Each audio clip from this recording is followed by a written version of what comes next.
भविष्य के सभी अध्यापक साथियों और जो साथी अध्यापक बन चुके हैं उन सभी को नमस्कार। दोस्तों, नई शिक्षा नीति लागू होने वाली है और ये 1 महीने के अंदर अंदर लागू हो जाएगी। तो एक शिक्षक होने के नाते आपको इन सारे इंपॉर्टेंट पॉइंट्स के बारे में जानना बहुत आवश्यक है कि नई शिक्षा नीति के अनुसार शिक्षा में क्या परिवर्तन किए जा रहे हैं। तो चलिए शुरुआत करते हैं। यहाँ पर मैं सारे इंपॉर्टेंट पॉइंट्स आपके साथ शेयर करने वाला हूँ। जो भी चेंजेस होने वाले हैं, किस तरह के चेंजेस होने वाले हैं शिक्षा में, वो सारे इंपॉर्टेंट पॉइंट्स मैं आपके साथ शेयर करूंगा। और किसी भी टीचिंग एग्जाम्स की अगर आप तैयारी कर रहे हैं तो सरकारी अध्यापक यूट्यूब चैनल को सब्सक्राइब कर सकते हैं और इसके बराबर में जो बेल आइकॉन है उसको भी बेझिझक दबा लीजिए। तो चलिए शुरुआत करते हैं। कुछ शिक्षा नीति जो अगले महीने में लागू होने वाली है, कुछ के उसके कुछ बेसिक मेन इंपॉर्टेंट पॉइंट्स हैं जो चेंजेस में आने वाले हैं। अब देखिए, यहाँ पर जो भोजन की व्यवस्था की गई है उसके अतिरिक्त बच्चों को ब्रेकफास्ट भी मिलेगा। तो ये मतलब चीज़ ऐसी है कि ये बच्चों को और ज़्यादा आकर्षित करेगी और ब्रेकफास्ट लागू होने के बाद, जो सुबह का नाश्ता है उसको लागू होने के बाद बच्चे और ज़्यादा स्कूल में एडमिशन लेंगे। तो ये एक अच्छी चीज़ है, लेकिन ये मतलब पढ़ाई को भी वो करती है, इफेक्ट करती है। नेगेटिव इफेक्ट भी हैं इसके। अगर बच्चे खाने में ही लगे रहेंगे तो फिर पढ़ेंगे कब। दूसरा है शिक्षा के अधिकार का विस्तार करके इसे 1 से 12वीं तक। अब अभी जो शिक्षा का अधिकार है, राइट टू एजुकेशन, जिस पर मैं वीडियोस बना चुका हूं, आपको इन सभी की प्लेलिस्ट है, वहां पर जाके देखिएगा राइट टू एजुकेशन में क्या क्या प्रावधान है, उसकी वीडियोस भी हैं। तो उसमें देखिएगा कक्षा 1 से लेकर कक्षा 8 तक राइट टू एजुकेशन है और 6 से 14 वर्ष के बच्चों के लिए अब ये बढ़ाकर कक्षा 12 तक इसको राइट टू एजुकेशन कर दिया जाएगा। ठीक है, एक अच्छा इनिशिएटिव है। यहाँ पर देश भर में लगभग 10 लाख शिक्षकों के पद खाली हैं। तो ये एक बड़ी इंपॉर्टेंट न्यूज है आपके लिए कि 10 लाख शिक्षकों के पद अभी खाली हैं। मतलब शिक्षकों की भर्ती अभी पिछले कुछ 5 से 6 साल तक नहीं रुकने वाली है। तो इन सभी 10 लाख पदों को भरा जाएगा। सेमेस्टर प्रणाली यहाँ पर लागू होने वाली है। जैसे सीबीएसई बोर्ड्स के जो स्कूल होते हैं उनमें सेमेस्टर प्रणाली होती है, उसी तरह यहाँ पर जो गवर्नमेंट स्कूल्स हैं उनमें भी सेमेस्टर वाइज प्रणाली है, वो भी लागू होने वाली है। 12वीं के बाद बीएड 4 साल का होगा, बीए के बाद 2 साल का, एमए के बाद 1 वर्ष का होगा। तो बीएड अब आप 1 वर्ष का भी कर पाएंगे, 2 वर्ष का भी कर पाएंगे और 12 के बाद 4 वर्ष का भी कर पाएंगे। बोर्ड परीक्षा का भय कम किया जाएगा, तो इसके लिए कुछ प्रावधान उसमें होंगे। ऑनलाइन मूल्यांकन किया जाएगा, यहाँ पर बच्चों का ऑनलाइन मूल्यांकन होगा।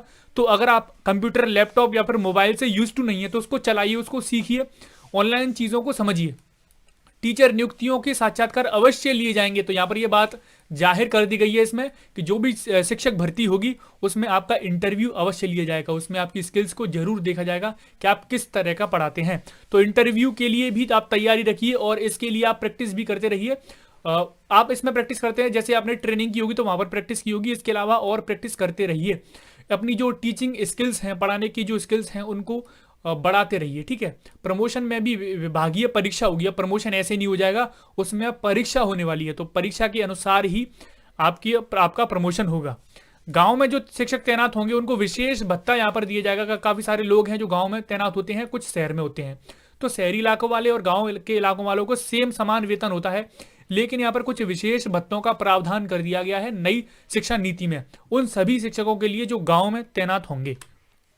कुछ और इंपॉर्टेंट पॉइंट्स हैं, चलिए और आगे जान लेते हैं। शिक्षकों के तबादले बहुत जरूरी होने पर होंगे, यानी कि बहुत ज़्यादा जरूरी होगा तभी उनके तबादले होंगे, इसके पहले उनका कोई भी तबादला नहीं होगा। शिक्षकों के लिए विद्यालय के नज़दीक आवास उपलब्ध कराए जाएंगे, ये नई शिक्षा नीति में है। तो एक बहुत बड़ी अच्छी न्यूज़ है कि जो विद्यालय होगा उसके पास ही शिक्षक को एक आवास मिल जाएगा।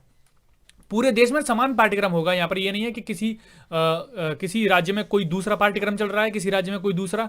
यहाँ पर सबका समान पाठ्यक्रम होगा, एनसीईआरटी सभी पर लागू होगा। ठीक है, अध्यापकों की प्रशिक्षण पर जोर दिया जाएगा, यानी कि आपको जो टीचिंग वाले, जो आप जैसे टीचिंग कर रहे हो तो आपको भी इसके लिए ट्रेनिंग समय समय पर दी जाती रहेगी। व्यवसायिक शिक्षा पर बल दिया जाएगा, जो गांधी जी ने बोला था व्यवसायिक शिक्षा पर बल देना है, तो वो व्यवसायिक शिक्षा पर इसमें बल दिया जाएगा और उसके पाठ्यक्रम इसमें कुछ जोड़े जाएंगे। शिक्षक छात्र अनुपात 25:1:30:1 रहेगा। जैसे पहले कितना था, 1:30 था, अब ये 25 भी हो जाएगा। तो मतलब आप सोच सकते हैं कि कुछ और शिक्षकों के पद ज़्यादा आवश्यकता होगी और कुछ भर्तियां और निकलेंगी। स्कूली स्तर पर 8वीं के बाद विदेशी भाषा के कोर्स यहाँ पर स्थापित किए जाएंगे। ठीक है, 8वीं के बाद विदेशी भाषा में भी कोई आप कोर्स कर सकते हो, फ्रेंच, जर्मन, जो भी आप करना चाहें।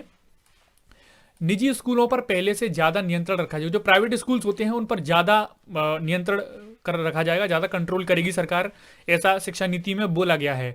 निजी स्कूल के नाम में पब्लिक शब्द का इस्तेमाल नहीं कर सकते, यानी ये शब्द खत्म कर दिया जाएगा। जैसे आपने सुना होगा जो प्राइवेट स्कूल्स होते हैं उसमें पब्लिक लगा रहता है, जैसे saint John's private public school, John Milton public school, तो ये सारे जो पब्लिक स्कूल होते हैं इन सभी में क्या होगा, जो पब्लिक शब्द है वो हटा दिया जाएगा।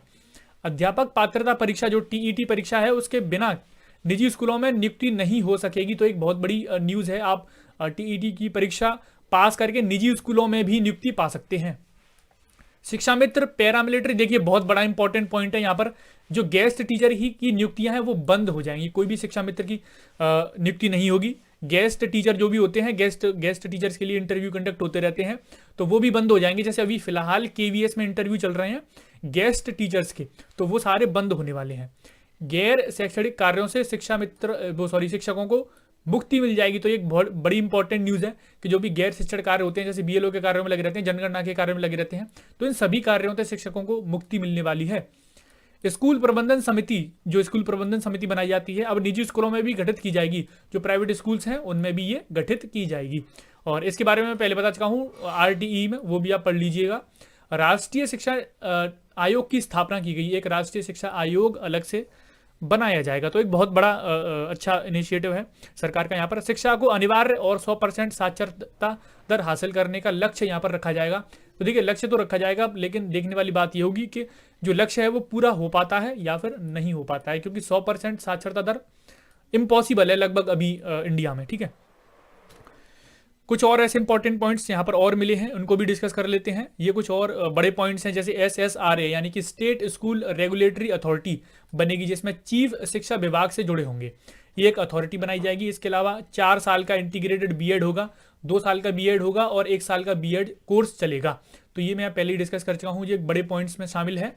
इसके अलावा ECCE early childhood care and education के अंतर्गत प्री प्राइमरी जो शिक्षा है आंगनवाड़ी और स्कूलों के माध्यम से दी जाएगी। तो ये एक बड़ा इंपॉर्टेंट पॉइंट है। टीईटी लागू होगा अप टू सेकेंडरी लेवल, जो सेकेंडरी लेवल तक के स्कूल्स हैं उनमें टीईटी की परीक्षा लागू होगी।